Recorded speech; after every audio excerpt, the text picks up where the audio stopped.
So the first of the anemias that we want to discuss is iron deficiency anemia. Iron deficiency anemia is due to decreased levels of iron within the body. This is the most common type of anemia. Lack of iron is actually the most common nutritional deficiency in the world. The WHO estimates that approximately 1/3 of the entire world's population is deficient in iron, and so iron deficiency anemia is something that all of us are going to encounter in our patients.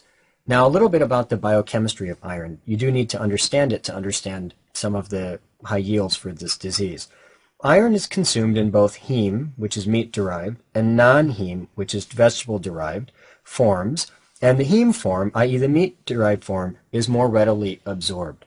Absorption, of course, occurs in the duodenum. You do need to know that. Absorption occurs in the duodenum, and it's the enterocyte. Recall that the enterocyte histologically is the cell that lines the villi of the duodenum.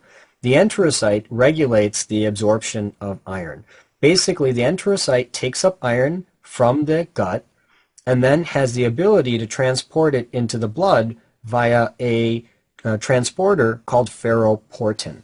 Now let me draw this for you. Let's pretend that this is the enterocyte and this is the lumen of the gut, and over here would be a blood vessel. The enterocyte basically takes up iron from the gut, and then it makes a decision. It decides, should I send iron into the blood or not? The transporter that it uses to move iron from the enterocyte into the blood is called ferroportin. Ferroportin. And this is a key regulatory step in iron biochemistry. The idea here is that the body has the ability to take up iron, but does not have the ability to get rid of iron. There really is no way for the body to get rid of iron. Now, it's true that a little bit of iron gets lost when the skin is turning over, and so as skin sloughs off the human being, iron is lost, a tiny bit of iron is lost. And it's also true that a female loses iron through the menstrual cycle. However, generally speaking, physiologically, the human body does not really have a way of getting rid of iron. And so you only want to bring in iron when it's needed by the body, and you don't want to allow excess iron to come into the body. And so the enterocyte plays that important role of deciding whether or not iron should go into the blood. And it uses ferroportin to make that decision. So ferroportin is the key transporter that takes iron from the enterocyte and places it into the blood. Now, once iron gets into the blood, it's always bound. Remember that iron has the ability to generate free radicals, so it will never be left alone. It will always be bound to something. In the blood, it's bound to a molecule called transferrin. And transferrin transports iron and then delivers it to the liver and to the bone marrow macrophages for storage. Once iron gets to the liver or the bone marrow macrophages, it's stored in the cell, but it's stored bound to ferritin. So ferritin is the key molecule to which iron is bound when it is being stored.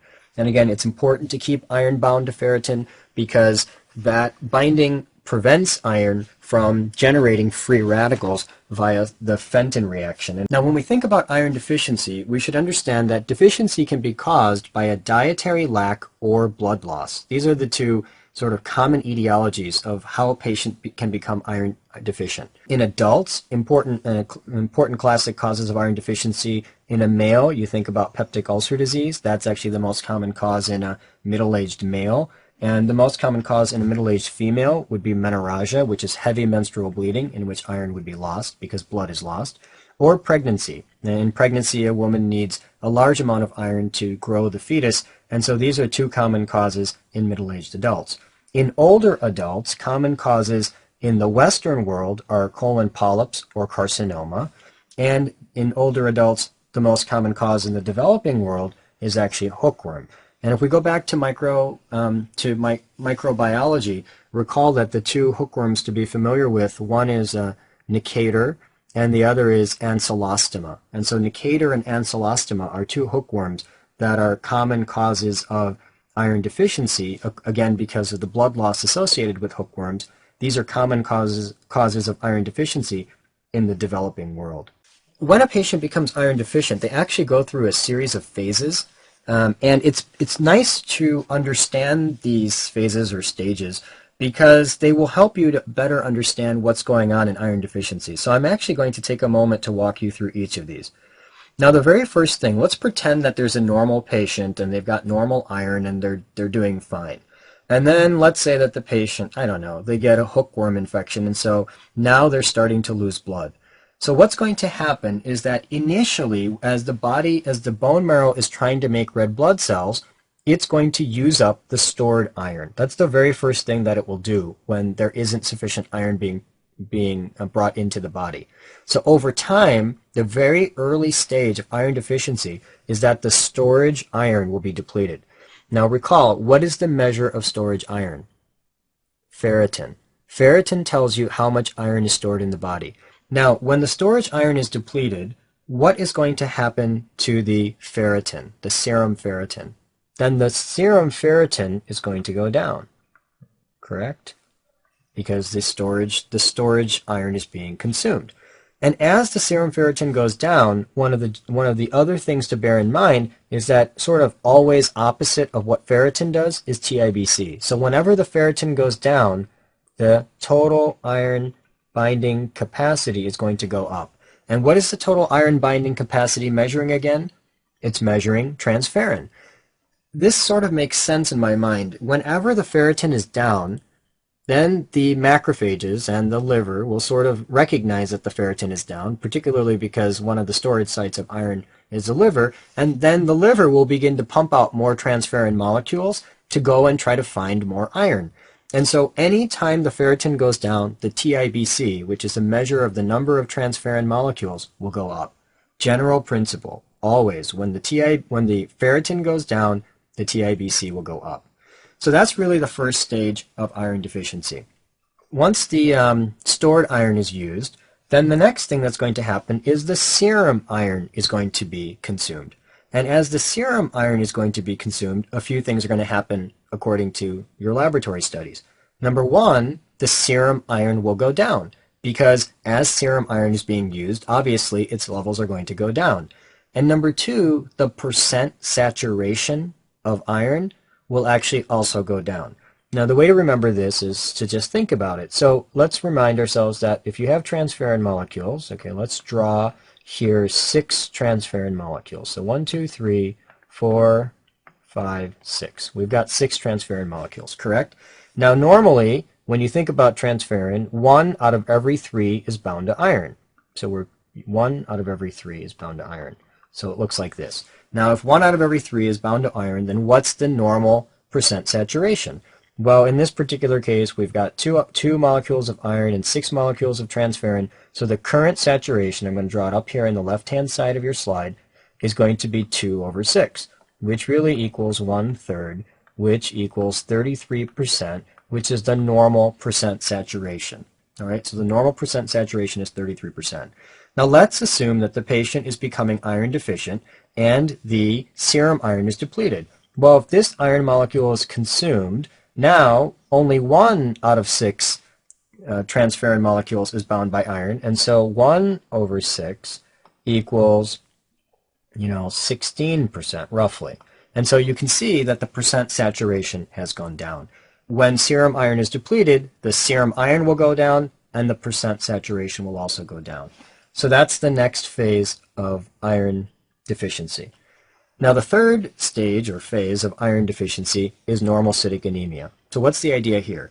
Now as iron is being depleted from the storage sites and as iron is being depleted from the serum, the bone marrow is still going to continue to try to make red blood cells, and in order to make red blood cells it needs to produce heme, and in order to produce heme it's going to need iron.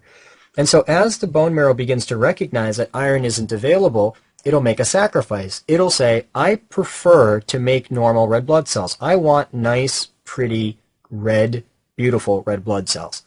However, because I can't make as many as I would like, I'll just make less. And so initially, the patient will actually get a normocytic anemia. The cells will be normal in size, but there will be less of them made, and so the patient will actually develop a normocytic anemia. the very early stage of iron deficiency anemia is actually normocytic, and examiners like you to know that because they want you to understand the sequence of what's going on. And by the way, clinically this is important as well because you may find patients in your practice that are in very early stages of iron deficiency. Then you need to know that the initial stage of iron deficiency is actually a normocytic anemia. Now eventually what will happen is the anemia or the iron deficiency will become so severe that the patient will then develop the inability to produce normal red blood cells. And so now the bone marrow will be forced to pump out cells that are smaller than normal and that have less hemoglobin than normal, and smaller than normal because they will have undergone an extra division. And so these would be microcytic, i.e. smaller than normal, and hypochromic. Hypochromic means that they contain less color than they normally should have. And remember that when you consider the color of a red blood cell, the normal red blood cell has a central area of pallor. That central area of pallor will become expanded so that more of the red blood cell does not have the red color of hemoglobin. And so you get a microcytic hypochromic anemia. And these are the key stages of iron deficiency. Now let's go through and remind ourselves of a couple clinical features of iron deficiency. Obviously the patients will become anemic. Another finding clinically would be that the patients would have koilonychia, which is sort of spoon-shaped nails, and then they can have pica. And what's pica? Pica is an abnormality in which patients begin to chew on things abnormally, like they may chew on dirt, they may chew on ice. And the way I think about it is sort of a psychological drive to get iron from any source possible. Chewing on dirt, perhaps seeking iron within dirt, for example. So that's called pica. Now, what are the key laboratory findings in iron deficiency anemia? Well, you know that they're going to have a microcytic, so the MCV would be less than 80, hypochromic, the red cells will look less pink than they should, with an increased RDW. Now, this requires a little bit of discussion. What is the RDW? The RDW stands for the red blood cell distribution width. Red blood cell distribution width. And basically what the RDW measures is what is the spectrum of size of the red blood cells. If all of the red blood cells are relatively the same size, then the RDW would be low. And if there's a wide spectrum of red blood cell size, then the RDW would be high. Now, in an iron deficiency anemia, recall that the initial phase of the bone marrow response to iron deficiency is to try to make as many normal cells as possible. And then, once the iron deficiency progresses, it will begin to make smaller cells. So there's going to be a spectrum. There's going to be some normal cells, and there's going to be some small cells. And so that spectrum of normal cells and small cells is going to widen the distribution of the size of the red blood cells. And so the RDW is going to increase because of this broad spectrum of varying sizes of the red blood cells. So that's important to know. It's classically seen in iron deficiency anemia. Now, patients with iron deficiency anemia, let's think about this for a minute. Their serum ferritin, their iron stores are going to be low, correct? Because they're using up the iron, so the serum ferritin will be down. Anytime the serum ferritin is down, the TIBC is going to be up, i.e. the liver will produce more transferrin molecules, and so that's the measure of the TIBC. Again, the serum iron will go down because the serum iron will be used, and when the serum iron goes down, the percent saturation will also go down. This I've kind of explained previously, so we don't need much detail here. Treatment of iron deficiency anemia is very straightforward. We give ferrous sulfate, and the idea here is that we want to replace the iron. However, remember that if there's some underlying cause that would explain the patient's iron deficiency anemia, you need to treat that as well. So, for example, if there's an older male and he has iron deficiency anemia, it's very important to rule out colonic carcinoma in that patient. So we don't simply just sort of figure out that there's an iron deficiency anemia and then give iron. We need to ask the question, why? Why is the patient iron deficient? And that's important because if there's a cancer, we certainly want to detect it and treat that as well.